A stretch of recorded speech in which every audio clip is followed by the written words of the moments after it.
Assalamu alaikum. Şarkı Türkistan'lık dostum. Rüzeytinlarga mübarek olsun. Bugün ben sizlerge Hayvanlar Bahçesi'den Post Geldi diyen kitabını okup verime. Bu kitabın avtoru George Campbell. Ben Hayvanlar Bahçesi yazdım.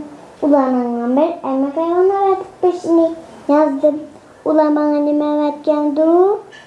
Birçok sihirli sanatçı geldi. Nerede eğri diyen katbaki içip karap bakayım. Pilgen hakikaten eğride bu pil. Hem nerede mi çok. Ben bunda hem yuvam. Hayvanı kandak ben karan bakayım. Çoğmanın yıkayıp durattık. Onun bilgim ulamana nime etkendu. Yeşillenlik sandık geldi. Bu hayvanın 5 kaptı. Tilini çıkayıp karap durdu bana. Edip bakayım. Zirapike uzun boynu boğaç 5 patmaya çıkıp kaptı da. Ben bu zirapını kandak mayma kayvan kıpakalmayma. Çoğmanın yıkayıp durattım. Onun dilgin ulamağını mevet geldi. Tilini sandık geldi. Xatalli diye xatbaga ekip qarab bakayli. Şirken, nerede gazaplangan bir şirken. Ben bu gazaplangan şimdi qandaq marmagayon qilib baqamayman. Şunlarını qaytirattım. Onun dinlamanı məvətgəndu.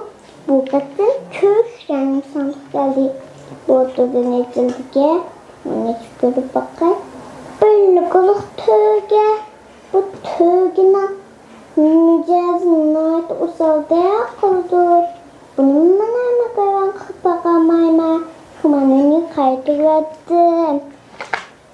Onun dikin ulamanı meraklandı. Aplisenlilik sırat çıkarıp bakayım. Ne diyeceğim korkunçluk. Bu delişilendik yılan. Az çıkarıp durdu. Bunu hemen hayvan bakamayma. Şumanını kaydırattım. Onun dikin ulamanı meraklandı.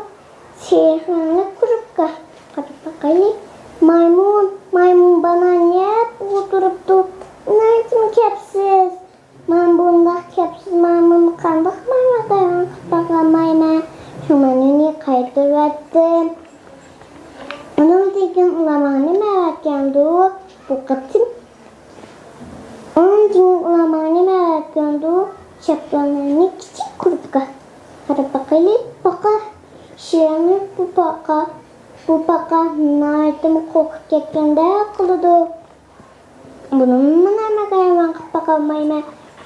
Şunlarını kaydırdı. Hayvanlar bahsedikiler uzun oynanırdı.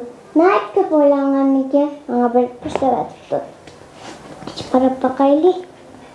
İşte nerede mahbet it. Bu it bana mükemmel bir hayvan bulalaydı. Şunlarını kaydırdım.